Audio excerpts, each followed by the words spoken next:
I had to take some new shooters out shooting, and it made me realise I want to give them a chance to shoot a bunch of different guns, a bunch of different cartridges. It made me realise I only have a couple of scopes. So I've got my 308 here, I've got 22-50 and a 22 down there that I actually need to put some optics on. So I'm going to decide what we're going to do now. I'm going to tell you what the gun is, and then we'll choose a scope for it, and you guys can let me know what you would have chosen, what you disagree with. Leave that in the comments. I'm curious to see how this would have gone differently for different people. So this is a Thompson Icon. This is a 308, and this is quite a light little walk-around gun. Oh, leave that one back in. I haven't shot this gun for quite a while, but we used to use it for hunting predominantly, and so I'm thinking that we'll probably put something lower power on this. That's where I'm thinking we'll probably end up. Haven't decided fully yet. Next one in the rack is the spotlighting setup. This is a 22-50 Remington VSSF with a different stock on it. I guess if I was doing this long term, I'd probably be looking at a thermal or a night vision on this one. If I had a Pulsar C50 here, that would be on it right now. But I don't, so I don't have that option. So I'm going to find out something there. I'm thinking sort of like a baby PRS sort of scope. So keeping with that style and that feel, that's the type of thing. We'll come back to that. And then the last one here is my old 22. If you watch some of the older videos competing with 22, this is the one I used to use.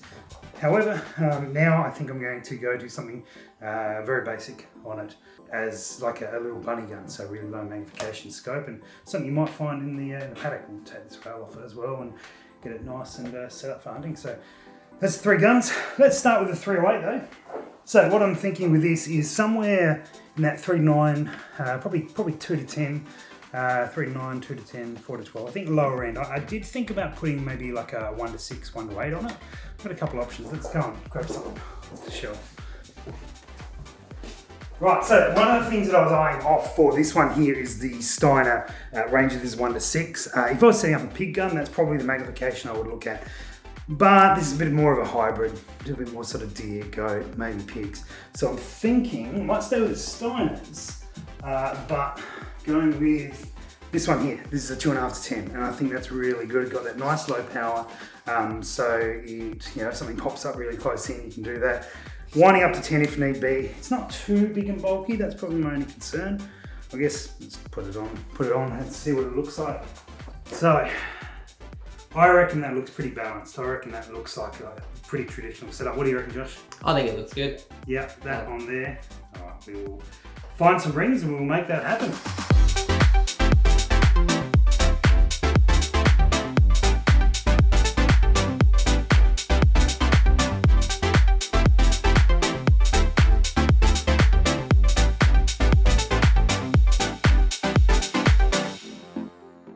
This is the 22-50, and this is very much a spotlighting gun. I think I know what I would want to go, which is the thermal, or the night vision, probably the Digix C50, but I haven't got one here, and I've got to shoot this tomorrow. So what I do have here, and this is perhaps not necessarily what I would put on this gun, I do have the Arken 525 EP5 here. So I think I'm going to put that on there. Probably if I was going to choose an Arken, it'd be the 4 to 16. A little lower magnification for spotlighting would sit my style of shooting a little bit more. But I've got the demo. I haven't spent much time with it. I need to spend some time with it. So that's probably the excuse. So I'm compromising a little bit. It wouldn't be exactly what I'd go, but I'd say the C50 from Digix, or if we're going a normal optic, maybe the Viper PST 3 to 15 from Vortex is probably what I would end up with on this one.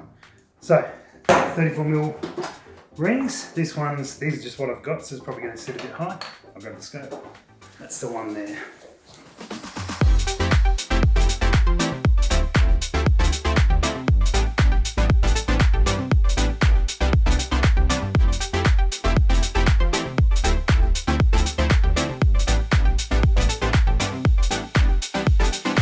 That is the Arken on the Remy, on the 22-50. A couple of things, it is sitting pretty high, but this does come up, so you can deal with it quite comfortably. Just happen to have those rings ready to go. So did talk about this not being the ideal scope that I would have chosen for this. Some people would. I would keep basically all the features, but I prefer the 4 to 16 model. and then that way you've got that sort of magnification. You've got a 3 on the lower end or a 4 on the lower end, which I think is a little bit better when you have those, you know, foxes or something pop up at a real close distance for a spotlighting rig. But anyway, that's how it is. This will come up a lot higher, so it can comfortably get in behind that. Yeah, no problems at all. All right, that is it.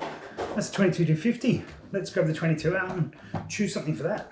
This is the 22, and a couple of things we're going to change. We're going to take this rail off. I'm going to mount directly to the dovetail for the setup I'm thinking. After some challenges, we've managed to get this rail off, or almost get this rail off. It's one of the downsides of running prototypes. Don't always work. All right, now that we've got the rail off, I want to go to 11 dovetail rings for this one.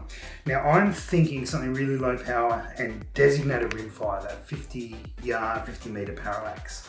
So the one I've got in mind is the Diamondback for Vortex. We have there.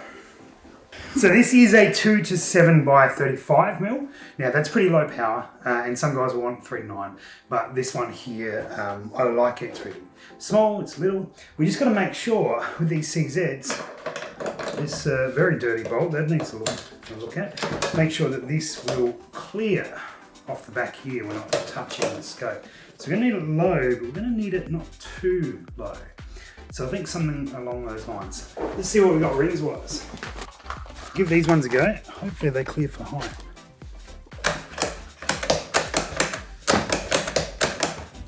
That seems fine. Yeah, that'll work. This was put on here, I believe, when we had the Vortex Razor on there. So I think if I sat down on here, I'm looking at the turret. Let's take this one off. Huh. Study holders, brilliant. That is exactly where you'd want it to be. I'm just going to bring that back slightly, because the height is great, but I just want it a little bit closer. One thing that people often forget to check is these magnification rings often have like a little raised piece. So I'm going to wind that around to 7 and make sure that is very close, but even pushing on it, trying to make it touch, won't touch. So that is comfortable. Grab that one off and we'll put the other ring on.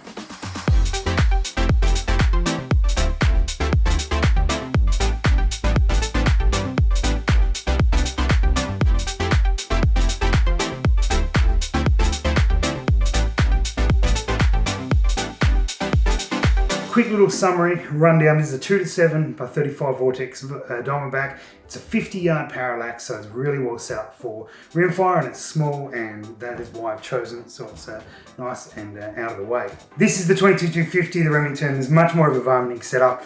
This ended up with the Arken EP5, 5 to 25. As I said, this is probably more inclined to have ended up with a 3 to 15 on there. Still first focal plane, still illuminated reticle, and I still would have chosen the same reticle style as this one.